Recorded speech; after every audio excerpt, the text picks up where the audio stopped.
In this particular video, we are going to be focused on scratching.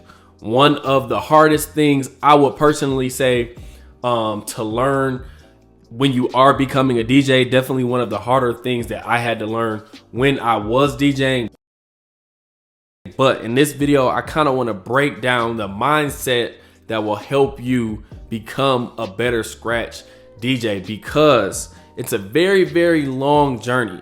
Of course, for some DJs, it's a little bit longer than others, but for me particularly, it was a long journey to learn how to scratch. But again, here is the mindset that I think that will help you if you're one of those people who want to learn how to scratch and you sometimes feel stuck. Even if you've already started to learn, but you have gotten stuck, this is how you should think about it.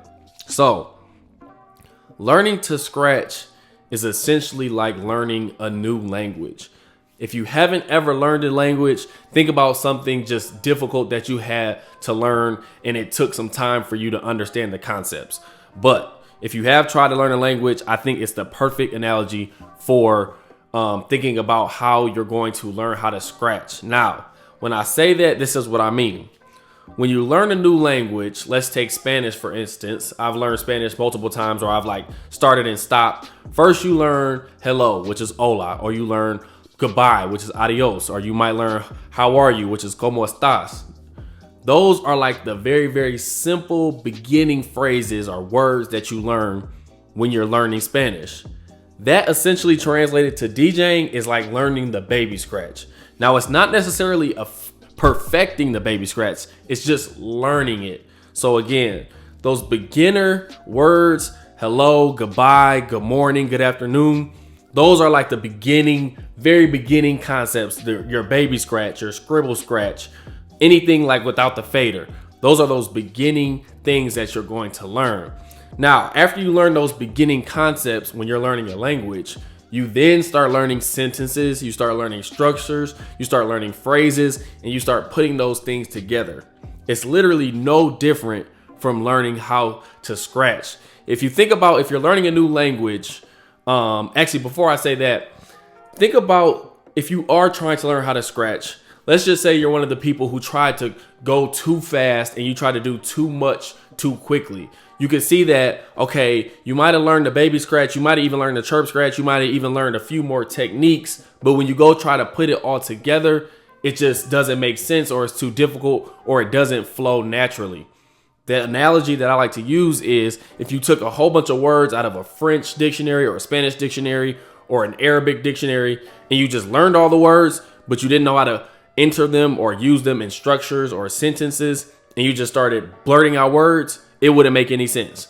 The same exact thing applies to scratching. You don't want to just learn a whole bunch of different stuff from here and there and pick stuff and learn stuff randomly and just throw it together, because at the end of the day, it's not going to make sense and you're not going to understand it in your head cohesively. So I say all that to say, you want to learn the basics first. That's all of the techniques, your baby scratch, your scribble scratch, your tear scratch, any faderless scratching, you want to learn that first. You want to learn your hand motions, your hand movements, your hand speeds. You want to perfect all of that stuff before you even start touching the fader. Then you start learning the chirp and the one-click fader and the two-click or one-click flare, the two-click flare, the stab transformer. You start learning those other techniques. And as you start learning those other techniques, you start to put them together in those different phrases, but you still take it slowly. You take your scribble, you take your baby, you take your chirp, you start playing around with those. That's like, for instance, if you're learning a language, you saying, I want to go to the store. That's like using the baby scratch, the scribble scratch, maybe the chirp scratch, and you're just putting those beginner techniques or those beginner words together. Then as you progress, as you continue to progress, you start learning more complex sentence structures. You start learning more complex sentences and phrases. And after a while, after you practice for months and months and months, some of those phrases and some of those structures, they just start getting kind of repeated or embedded within your head, and they just come out and they flow more naturally versus when you first started. Again, it's the same exact thing with scratching.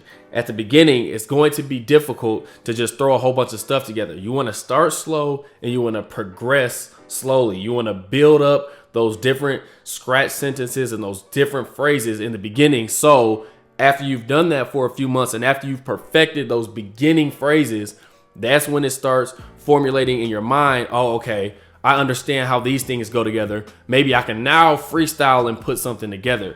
You don't want to just start out freestyling. You don't want to just start off kind of trying to do your own thing.